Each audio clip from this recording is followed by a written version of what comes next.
Good morning to everyone and welcome to my channel, and it's me again, ang inyong chismosong kaaldab vlogger.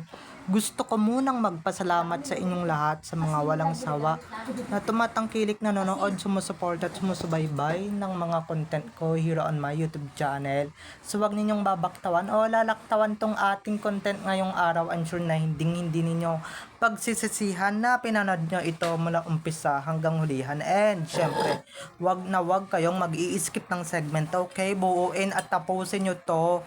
At wag ninyong kalimutan guys na basta i-post nyo to sa kahit social media platforms ng Aldab, okay? Or sa any FB groups ng Aldab. Dahil very interesting to, okay? So dumako na tayo sa ating main topic for today's video. Ito na nga mga ka-Aldab Nation.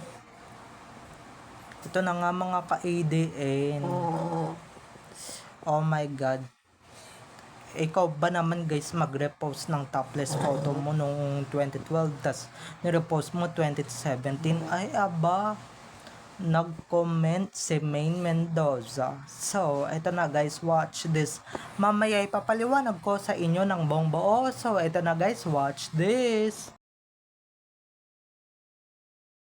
At kung nakita nyo na ngayong recap, so once again si TTO sa mga admins, dumako na tayo sa ating main topic for today's video. Gaya nga ng sinabi ko kanina mga ka-ADN, ito na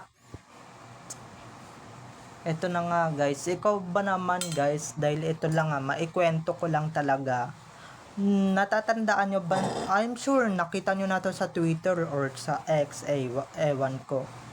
Kung nakita nyo na to, diba? Pero ito na nga, gaya nga ng sinabi ko kanina, kung nakita nyo na to at avid fan kayo ng Aldab, nag-repost si Alden Richards mula noong 2012 photo niya talaga. Na kung saan nasa CR siya, nakahubad, pero may naman siya, may shorts naman siya. Pero actually, paligo na siya noon. 'Di ba? Kasi willing naman tayo, or 'di ba? Anong naman 'yan si Alden, finlaunt niya yung kanyang katawan, yung kanyang sexy body noong 2012 pa ito pero nirepost niya noong 2017 at biglang nag-comment si Maine. Ang comment ni Maine is ang comment ni Maine or yung komento ni Maine ay ito na nga mga ka-ADN, magsaplot ka nga, Maine. Kunwari ka pa diba? Kunwari pa yan si Maine, gustong gusto, diba? Ako, nai-imagine ko, pawis si Maine or namamawis si Maine nung nakita yun or kinikilig si Maine. Kaya siya nagpa-comment ng ganun kay Tisoy.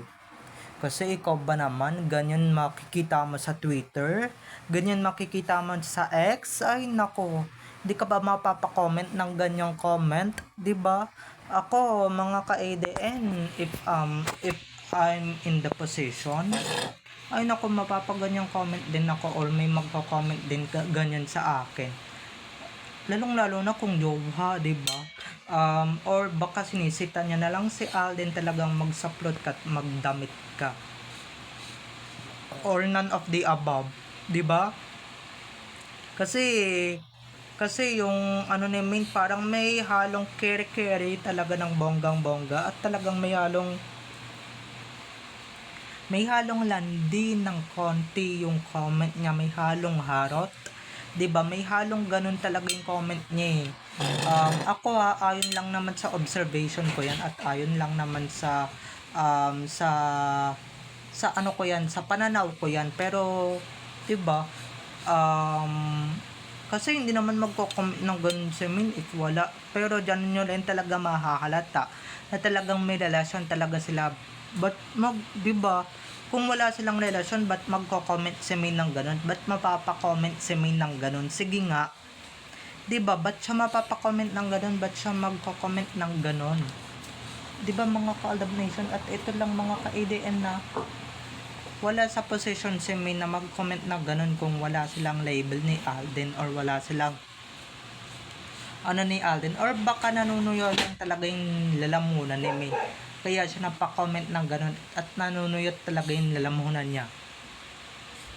Or baka kinikilig siya nung nakita siya, nung nakita niyang nirepost ito ni Alden talaga dito sa account niya. 'Di ba?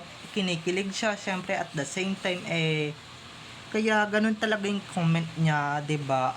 At syempre, 'di ba, dito ninyo makikita talaga na tunay talaga silang may relasyon. Kasi nga mga ka-ADN that time, pwede nyo pa rin talagang ilabas at ihayag talaga sa buong mundo yung kung ano man ang meron kayo, at kung ano man meron yung bawat isa sa inyo, 'di ba? Kaya kung ano man yung ano sa inyo, kaya kung ano man yung namamagitan sa inyo, pwede nyo pang ihayag ng bonggang-bongga, 'di ba? Pwede nyo pang i-ano ng bonggang-bongga dito sa SOCMED. Pero ngayon, di nyo na talaga makikita yan, hindi nyo na talaga yung mapapansin mga ka-ADN, 'di ba? Di nyo na talaga yan ma-observe talaga. Pero 'di ba? Kasi kung best friend lang at wala kayong relasyon, anong pakialam mo diyan sa hubad na larawan ni Alden, 'di ba? Or sa hubad na larawan sa, 'di ba? Kung kalawtin mo lang 'yan, anong pakialam mo kung nagre-post siya ng ganyan? Syempre, hindi mo pakikialaman 'yan or pakikialamanan 'yan, or wala kang pakialam diyan, 'di ba? Pero walang masamang mga ilam mga ka-ADN, okay? Walang masamang mga ilam, 'di ba? Walang masamang mangingialam, lalong-lalo na kung may mga issues kayo, 'di ba? Pero ito na nga, as what I said earlier, hindi ka magko-comment ng ganun kung wala kayong label, 'di ba? At kung wala lang talaga, walang namamagitan sa inyo, 'di ba? Pero ako sa observation ko, namamawis yan si May. Talagang nung nakita niya yan ay talagang kinikilig siya, at kaya kung ano yung naglaro sa isipan niya, at ba't siya naggano ng comment, 'di ba? Kasi yun lang yun mga ka-ADN, 'di ba? Hindi ka mapapa-comment dun sa tao kung hindi talaga ka ganun-ganun, or baka na-attract siya talaga sa katawan ni Alden, 'di ba? Kaya siya napagano ng comment. Syempre, natural lang yun, asawa niya yun 'di ba? That time 'di ba, that time natural lang talaga yung ganyang galawan, kasi nga Twitter, hindi naman hayagan talaga lahat ng yon, 'di ba? Hindi naman talaga hayagan yung pagko-comment ng ganun. Pero 'di ba, it's their natural way na talagang ano na yun, natural way talaga ng pagiging ano na yon, pagiging, 'di ba, pagiging ano mo sa tao, na baka mamaya magpulmonya siya, 'di ba? Or baka tinatago mo lang talaga, Mengga, yung kilig mo, 'di ba? Or baka tinatago mo lang na talagang naa-attract ka pa rin hanggang ngayon sa katawan ni Alden, kahit na luma na yung litrato na nirepost niya, at talagang nirepost niya yun. Or baka pinaplano lang ni Alden na mag-post ng ganon, or mag-repost ng ganon, para nga naman sa ganon makakuha siya ng attention from you, 'di ba? Or baka he do that just to get your attention, 'di ba? Baka pinaplano niya yun just to get your attention. Tapos ito naman tong si Marupok, 'di ba? Get na get naman na yung attention ni Alden, or get na get naman na yung attention ni Maine, at hindi na talaga kailangan pang ganunin, or balak ka lang talagang akitin ni Alden, or mas akitin pa that time, kasi 2017 kayo na nun 'di ba? 'Di ba? 'Di ba? Nirepost niya yun na, eto pa Maine, para maglaway ka, 'di ba? Ganun lang yun mga ka-ADN. So eto naman si Maine, 'di ba? Tululaway, 'di ba? Wala namang masama, kasi nga naman asawa niya naman 'yon, 'di ba?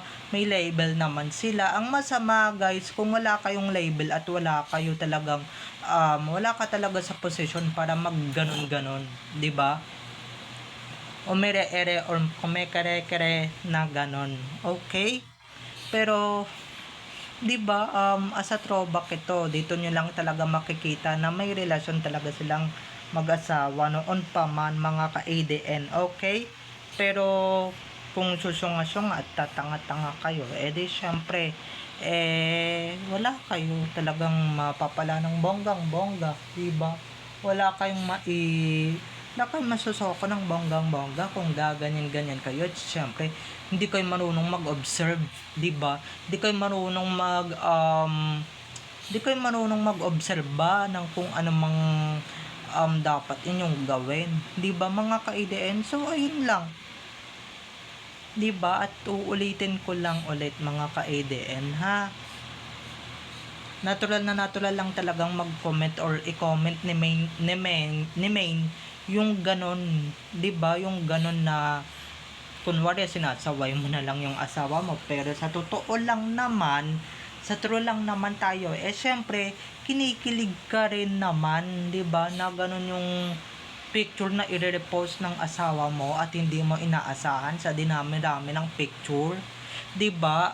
Sa dinami-rami ng picture na pwede niyang i-repost at pwede niyang i-balandra, ba't ganun pa, 'di ba?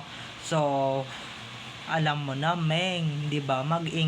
Mag-ingat-ingat ka sa mga susunod dahil baka mamaya, 'di ba? Or baka mamaya kasi, 'di ba?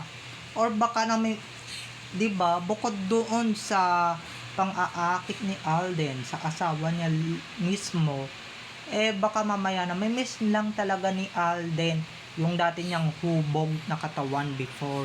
Kasi 'di ba, alam naman na natin na medyo tumaba-taba naging bonjing si Alden dati. Pero ngayon talagang naibalik niya na talaga ng bonggang-bongga yung ganyang katawan at ganyang hubog.